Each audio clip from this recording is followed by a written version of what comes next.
Do you know the unwritten rules of camping? Stay tuned and we will tell you.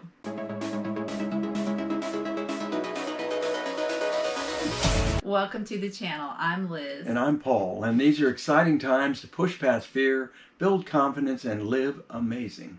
And you definitely need to build confidence if you're going to go out there and live the RV life, especially if you've never done it before. And in today's video, we're going to talk about the unwritten rules of campground life. Yeah, the etiquette of living in a campground. There is an etiquette out here, and people get annoyed if you break certain rules. And like Liz said, they're not written down anywhere. So you just have to learn them sometimes the hard way, the way I learned some of them. Right. So when you check into a campground, they're going to give you a list of rules: drive 5 miles an hour, pick up your dog poop. This is not what we're talking about. We have a list of, I don't know, like 5 or 6. And I think we're going to go from bad to worst. But I actually want to start with one that's pretty bad because most people don't know this one, right? How did you learn the rules? Because I've been camping since the 90s, and I've been camping all over the Midwest and the Southeast and the West Coast. So I've been out there a while, but you're new to this. Yeah, I'm fairly new to this. I've only been out a little under 2 years now, and when I started out, I really didn't know a lot of these etiquette rules. And the one that you're talking about, the way I learned that one is somebody was kind enough to tell me that this is sort of verboten out here. You don't do this. You just don't do that. So rule number 1 is you don't knock on somebody's door. Right. This is an unwritten rule, and you may learn it the hard way. But the reason why is this is not like knocking on the front door of a house or an apartment where when they open it up, you see their living room or an entrance hall. When they open the door in the campground, you see their whole life. You definitely see their kitchen, the living area, sometimes the bathroom and the bedroom. So it feels like an intrusion of privacy. So basically, if you want to talk to somebody, you what? You wait until they're outside. Hello. Yeah, because most people in campgrounds are in and out. But there may be an emergency where you really have to knock on their door. We were at a campground once, and I noticed that a neighbor had a water leak, and I realized I needed to knock on their door. So the way to knock on someone's door, if you absolutely have to, is to go up, knock on the door, and then step back, step so far away that there's no way you can see inside their rig. Unwritten rule number 2 is about your black tank. The black tank is always on the side facing your neighbor. It's not on your door side. Yeah, it's on their door side. So if they're out there eating, you certainly don't want to pull the black tank. I mean, you're dumping your sewer, and there's just no escaping the smell that's going to come out of that. Right. There's often a smell when you pull your black tank. And here's the thing: many campgrounds, you're close enough to your neighbors that they can smell when you pull the tank. In the campground we're in right now, for instance, the spaces are very close together. Our neighbor's awning is almost touching the side of our trailer, touching the slide that's behind us here. And then, so you want to dump it when your neighbors aren't around. You want to do it early in the morning or late at night, or just when no one's around, because there could definitely be a smell. One other quick comment about black tanks for people that are new to this: never leave your black tank open.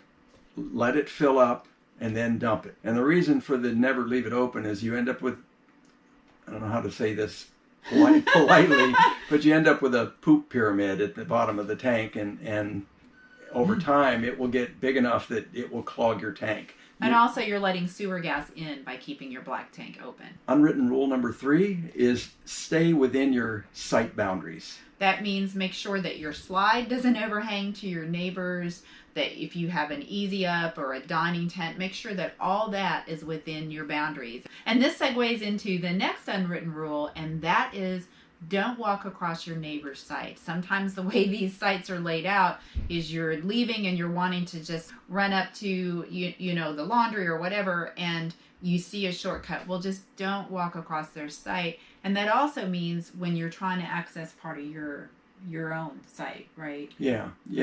For instance, if I wanted to get to the wet bay from around the back of our unit, I would have to walk through the neighbor's site to do that.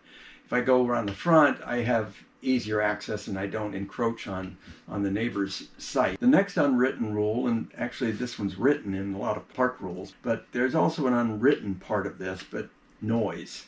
Try to keep it down after a certain hour and before a certain hour in the morning. So even if there is a quiet time of, let's say, 10 p.m. to 7 a.m., right at 7 a.m., you don't want to be banging around because a lot of people are on vacation, they're sleeping in.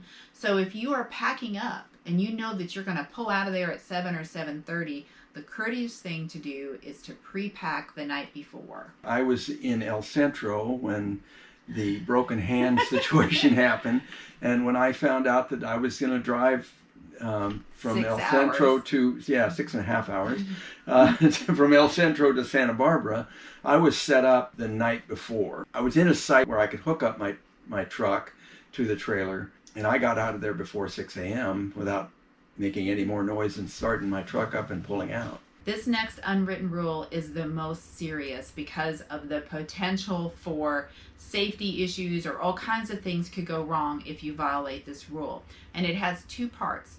The first part is don't talk to people while they're backing into a campsite or while they're hitching or unhitching. You don't want to distract people during this part, which is about safety, right? Particularly if they're hitching up and leaving, or if they're trying to get into the site. So what happened when we were in Vegas? Oh my gosh. Yeah, we were trying to back into the park in Vegas, and it was really tight.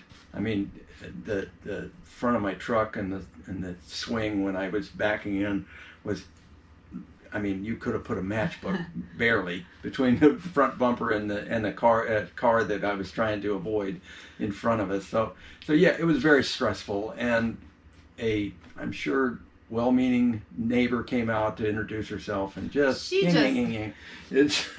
So what had happened was this woman apparently had not talked to anybody in days or weeks, and she had a lot to say, and she started telling us her life story, and there was lots of conversation.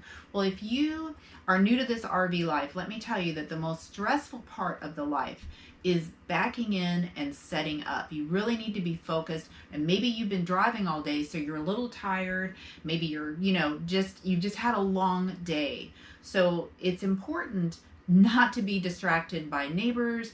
And then we had that happen in reverse when we were leaving Florence and we were hitching up, and there were certain things you have to do, like make sure that the ball is closed, locked. Closed and locked, yeah. Right. And which in this case didn't happen. Because we were what? Yeah, we were talking to a neighbor, and it was just... It was so nice to talk to them and socialize and hope we'd see them again, but the timing was bad. Yeah, it was. And we got down the road and looked at each other and said, oh my God, did we lock the ball? And we were on a stretch of road where we couldn't pull off. It was a narrow, windy mountain road. With guardrails, there was no shoulder. And I was sweating bullets, wondering, and then to make it worse, not only did we not lock the ball, but we forgot to put the safety chain. It would have been catastrophic had we hit a big enough bump where the trailer would have, I don't even like to think about the potential damage that could have happened. So learn from us. I mean, it's really scary to admit the mistakes that we made, even though we use a checklist. We just got distracted. Anyone who's been camping for a long time probably has a story like we have. But if you're new to this, just know that this is something that you want to look out for. And then there's a part B to this unwritten rule. And that is, if you see people backing in, you don't just run over and go, hey, oh yeah, you've got it. Talk about that Woody Allen movie. Oh yeah. There's a movie where he's directing somebody to park, and the guy hits the car behind him. And Woody Allen said, you got it, and walks away. Yeah. So they may be well-meaning people. You don't want to take that responsibility, so don't run out there and offer help. Yeah, if they ask you for help and you feel confident doing it, then by all means. But just be mindful that if something happens, there may be some liability there on your part. So right, it's not just looking at the back of the rig, but the height. you got if there are trees, you want to watch tree limbs. I mean, yeah. You may not know how their rig turns and swings, or the delayed reaction. I have enough stress backing in my trailer without having somebody else that I don't know telling me what to do. Well, there's some campground etiquette even for boondocking, actually. Sure. Well, the knocking on the door applies. Right. And actually not boondocking right next to them. Right. You Want if you're out in the desert and you see one camper, you don't pull right up next to them. Yes, that's right. Yeah. And that's a tough one, because I've asked people that do a lot of boondocking, what is that distance? And nobody really has a number, but I think it depends on the density of the area, how many campers are already there. You just want to match the density. Yeah. So let us know what unwritten rules we may have missed. It may be different in your part of the country, so absolutely share with us your unwritten rules, and we'll see you in the next video.